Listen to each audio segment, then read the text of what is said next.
मैं सम्राट सिंह आप सभी का अपने यूट्यूब चैनल सम्राट सिंह एजुकेशन में स्वागत करता हूँ।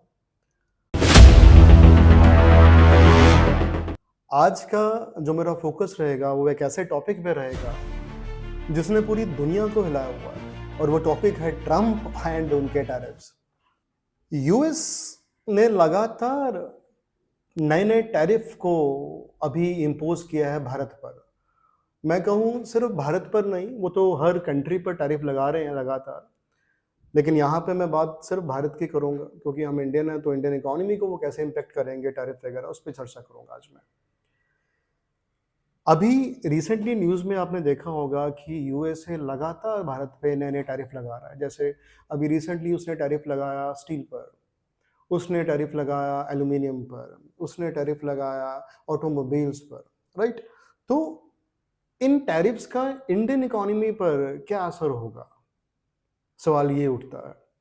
क्या ये टैरिफ भारत के जीडीपी को स्लो डाउन कर देंगे? क्या ये टैरिफ भारत में अनएम्प्लॉयमेंट, बेरोजगारी का रेट बढ़ा देंगे? या फिर ऐसा भी तो हो सकता है कि ये जो टैरिफ हैं, ये भारत और यूएस के जो ट्रेड रिलेशंस हैं, उनको नेगेटिव दिशा में कहीं न कहीं ले जाएँ, राइट? तो आप वीडियो के साथ प्लीज़ बने रहें। हर एक पहलू पर मैं चर्चा करूँगा। अब सवाल ये उठता है कि ये टैरिफ्स हैं क्या?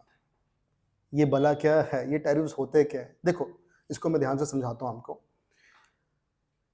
टैरिफ्स एक ऐसा टैक्स है जो इंपोर्टेड गुड्स पर लगता है।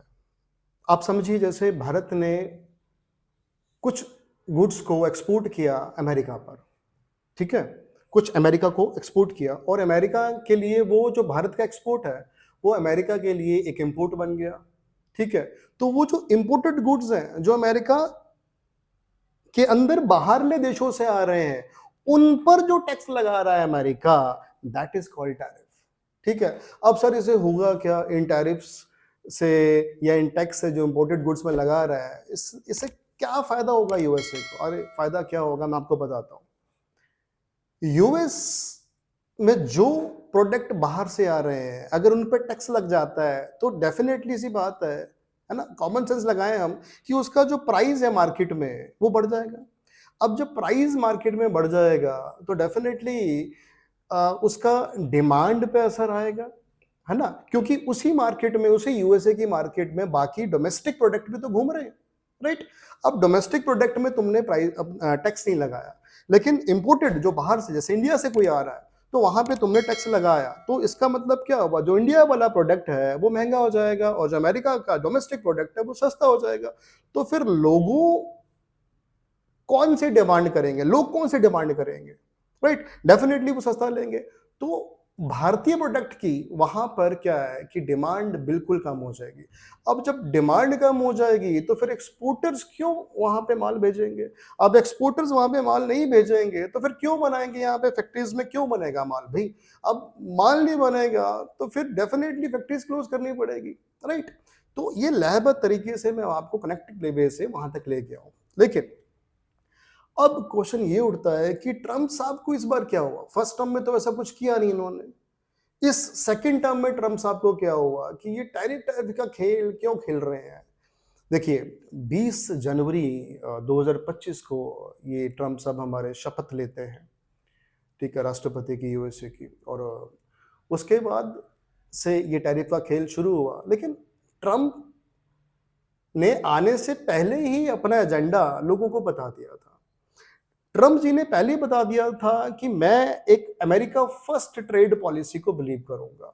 मैं अमेरिका के ट्रेड डेफिसिट को कम करने की कोशिश करूंगा। इसका मतलब ये है कि मैं भारत से या बाकी देशों से इंपोर्ट कम कराऊंगा और इन देशों को एक्सपोर्ट ज्यादा करूंगा, ताकि उसका जो ट्रेड डेफिसिट है वो नीचे जाए, राइट? ट्रम्प साहब अपने लोगों को बचाना चाहते हैं। अपने लोगों को कैसे बचाना चाहते हैं? वो वहां की फैक्ट्रीज, वहां की डोमेस्टिक जो इंडस्ट्री है उसको बचाना चाहते हैं, उनको प्रोटेक्ट करना चाहते हैं वहां पे, राइट? तो फिर डेफिनेटली वो टैरिफ वॉर तो खेलेंगे खेलेंगे। अब ये जो टैरिफ, नए नए टैरिफ लग रहे हैं या जो बड़े हुए टैरिफ लग रहे हैं भारत के ऊपर, भारत के गुड्स के ऊपर, ये भारत को अफेक्ट कैसे करेंगे? सवाल ये उठता है। तो इसको समझो ध्यान से अभी। भारत का ट्रेड रिलेशनशिप कैसा है यूएसए के साथ? अगर मैं बात करूं, हमारा ट्रेड रिलेशनशिप जो यूएसए के साथ है वो फेवरेबल है। अब सर ये फेवरेबल ट्रेड रिलेशनशिप क्या होता है? देखो समझो बात को। इसका मतलब फेवरेबल का मतलब है कि भारत ना अमेरिका में एक्सपोर्ट ज्यादा करता है एज कंपेयर टू इंपोर्ट, मतलब ज्यादा माल भेजते हैं हम वहां पर, मंगाते कम है। तो ये फेवरेबल ट्रेड रिलेशनशिप हुआ। इट मींस भारत ज्यादा फायदे में है अमेरिका से ट्रेड करने में, राइट। और भारत हर हाल में ये फायदा को प्रोटेक्ट करना चाहता है, बचाना चाहता है, ठीक है। अब ट्रम्प साहब तो अपना लगे हुए हैं टैरिफ के खेल में, तो वो भारत को कहीं ना कहीं इम्पैक्ट करेगा, ठीक है। किसी सेक्टर में ज्यादा कर सकता है, किसी सेक्टर में कम कर सकता है। तो मैं आपको बताता हूँ, ये जो एक्सपोर्ट करता है भारत वहां पे इतना ज्यादा, जो फेवरेबल है, उसमें सबसे ज्यादा जो एक्सपोर्ट होता है हमारा वो होता है ये फार्मास्यूटिकल्स, ठीक है। या मैं कह लूं कि अमेरिका का one of the top supplier जो जेनरिक केमिकल्स का है वो भारत है। तो डेफिनेटली भारत के फार्मास्यूटिकल्स कंपनी को इसका फर्क पड़ेगा, इम्पैक्ट होगी। दूसरा टेक्सटाइल इंडस्ट्री आती है, बहुत एक्सपोर्ट होता है ये हमारा अमेरिका में, और उस पर भी जब टैरिफ लगेगा तो डिमांड कम होगी, डिमांड कम होगी तो फिर डेफिनेटली उस पर भी असर आएगा। और मेरा ऐसा एनालिसिस है कि गुजरात और गोवा जो टेक्सटाइल हब्स हैं, जहाँ पे ज़्यादा एक्सपोर्ट करते हैं ये लोग अमेरिका को, वहाँ पे जॉब रिडक्शन आने के चांसेस लग रहे हैं मुझे। और स्टील प्रोडक्शन में और स्टील एक्सपोर्ट में भारत बहुत ज़्यादा इसका प्रोपोर्शन है, और एल्यूमिनियम बहुत भेजता है अमेरिका में, वहाँ पे भी दिक्कत आ सकती है। अभी जैसे आपने देखा कि स्टील और एल्यूमिनियम में तो टैरिफ लगा ही दी इन्होंने, ठीक है। और इलेक्ट्रॉनिक इंडस्ट्री हो गया, कार कंपोनेंट्स हो गया, ऑटोमोबाइल्स कंपोनेंट्स हो गया, और हाँ आईटी सेक्टर भी तो है ना।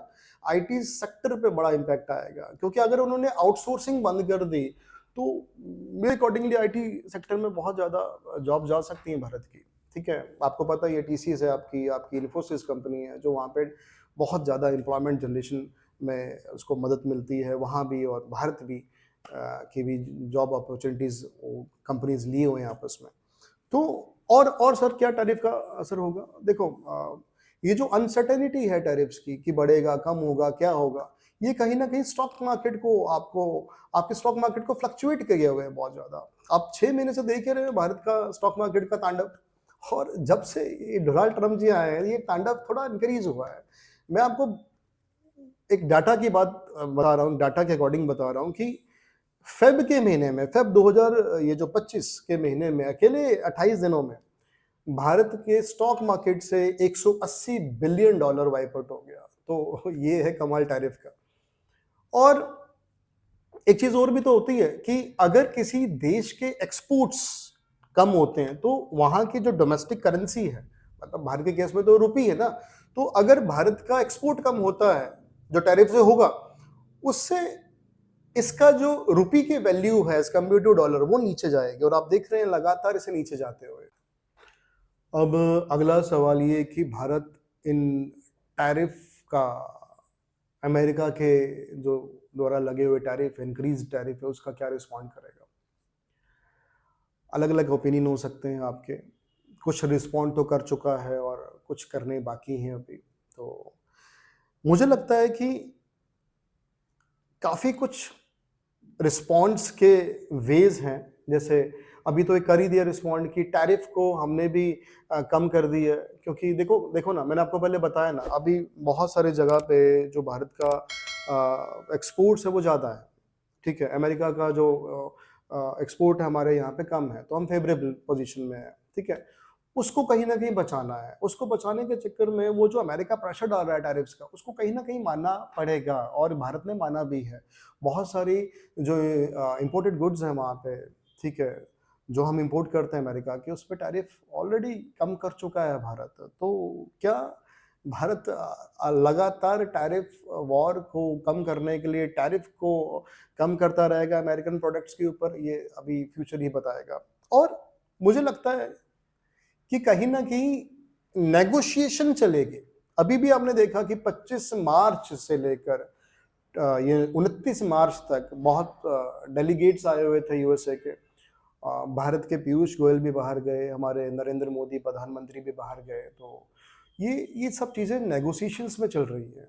कहीं न कहीं बायलैटरल ट्रेड की चर्चा हो रही है कि कहीं न कहीं कुछ ना कुछ कर हम अपने ट्रेड को बचा लें। भारत को भी नुकसान कम हो और कहीं न कहीं अमेरिका को भी नुकसान कम हो। तो देखते हैं ये दिशा किस तरफ जाती है। या फिर एक और चीज़ हो सकती है कि भारत ये माने कि मुझे अमेरिका से लेना-देना नहीं है, भाड़ में जाए अमेरिका, ठीक है? वैसे तो ये इतना पॉसिबल है नहीं कि भाड़ में जाए अमेरिका, बट स्टिल अ, अगर हम उसे थोड़ा-सा कॉर्नर कर दें और अपने टाई-अप्स जो हैं वो बाकी नेशंस के साथ, यूरोप है यार, है ना? चाइना है और एशियन नेशंस हैं, तो उनके साथ अगर टाई-अप्स हम बढ़ा लें, तो कहीं न कहीं वो जो घाटा है टैरिफ्स का, है ना? वो जो हमें ट्रेड घाटा हो रहा है, वो कहीं न कहीं बचा सकते हैं हम। और आत्मनिर्भर भारत को मुझे लगता है बल मिलेगा इससे। बीजेपी का नारा आत्मनिर्भर भारत, डोमेस्टिक इंडस्ट्रीज को आगे बढ़ाना, मेड इन इंडिया का नारा, मेड इन भारत का नारा। और कहीं न कहीं मुझे लगता है कि उस तरफ ज़्यादा अब चीज़ें पॉजिटिव वे से जा सकती हैं। अ, ये जो स्टील और एल्यूमीनियम का रोना रो रहे हैं अभी हम कि हमारे टैरिफ लगेगा तो ये इंडस्ट्री को इम्पैक्ट आएगा, और मेरे अकॉर्डिंगली कि भारत में ही अगर हम इसके डिमांड को बढ़ाएं अपनी डोमेस्टिक इंडस्ट्रीज को सपोर्ट करके, तो फिर इनकी खपत यहीं हो जाएगी, तो फिर बाहर क्यों भेजना हमें, राइट? अब इसका फ्यूचर आउटलुक देखते हैं क्या है। मेरा ओपिनियन तो दो टर्म्स में रहेगा, एक शॉर्ट टर्म ओपिनियन रहेगा, मेरा एक लॉन्ग टर्म रहेगा। अब शॉर्ट टर्म में मैं कह सकता हूँ कि कहीं ना कहीं अनसर्टेनिटी बनी रहेगी अभी स्टील प्रोडक्शन में और एल्यूमिनियम प्रोडक्शन में। इन कंपनीज को इफेक्ट थोड़ा शॉर्ट टर्म में लगेगा, उनको आएगा। दूसरा, स्टॉक मार्केट अभी अनसर्टेन रहेगा, फ्लक्चुएट करता रहेगा, ठीक है। लॉन्ग टर्म व्यू में अगर मैं देखूं तो मैं पॉजिटिव हूं इस चीज के लिए, ये मेरा ओपिनियन है। पॉजिटिव इन द सेंस, मैंने अभी आपको बताया आत्मनिर्भर भारत, भारत की जो डोमेस्टिक इंडस्ट्रीज है उसको कहीं ना कहीं बल मिलेगा, ठीक है। जब कोई रास्ते ही नहीं है तो डेफिनेटली फिर उसकी डिमांड और सप्लाई का गेम हम खुद खेलेंगे, खुद इक्वेशन बनाएंगे उसकी, राइट। तो लॉन्ग टर्म में मेरे को लगता है भारत के लिए अच्छा है। और किस वजह से अच्छा है, ये भी तो हो सकता है कि हमारे जो रिश्ते हैं बाकी नेशंस के साथ, वो कहीं ना कहीं जो ट्रेड रिश्ते हैं हमारे, वो कहीं ना कहीं दूसरे एंगल में चले जाएं। मतलब एक जगह जहाँ प्यार था वो प्यार अभी कम हुआ, मैं अमेरिका की बात कर रहा हूँ, तो वो प्यार जो बाकियों में बढ़ जाएगा, तो ग्लोबल लेवल पे कहीं ना कहीं भारत बाकी नेशंस के साथ अच्छा ट्रेड कर सकेगा, मुझे ये ऐसा लगता है। और आपको क्या लगता है, प्लीज मुझे बताएं कमेंट बॉक्स में कि क्या भारत को रिटेलिएट करना चाहिए, अगर हाँ तो किस तरीके से रिटेलिएट करना चाहिए ताकि भारत की इकोनॉमी को कुछ ज्यादा इम्पैक्ट मत आए और हमारे रिश्ते दुनिया के साथ अच्छे लेवल पे आगे जाए। तो आज के लिए इतना ही। दिस इज सम्राट सिंह साइनिंग ऑफ। जय हिंद।